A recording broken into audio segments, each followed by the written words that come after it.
morning, lulutuin ko yung saging ng maruya.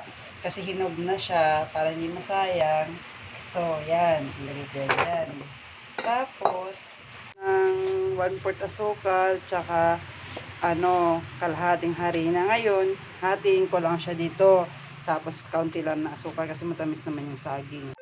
Ayan guys, sinalo ko na yung harina, kaunti, tsaka sukar. Ito na yung tira, diba? Ayan. Ngayon, ito, dudurogin na yan para maging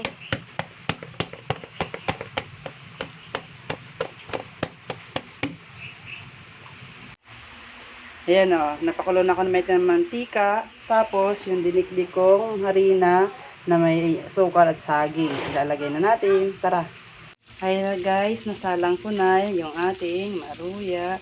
Ayan, o, diba? At least napakinabangan natin yung ating saging na hinog na. Lagyan mo lang siya ng harina para tumigas. O, diba? Ang dali-dali lang magluto ng maruya. Wala kasing saha ng saging, kaya ginanito ko na lang siya. Kasi, basta, pag malambot ang saging, pwede nyo siyang lagyan harina para tumigas.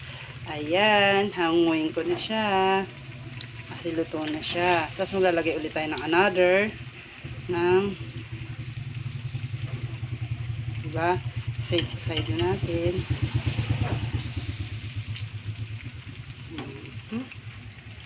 Tapos masalang ulit tayo. O, tapos initin na lang.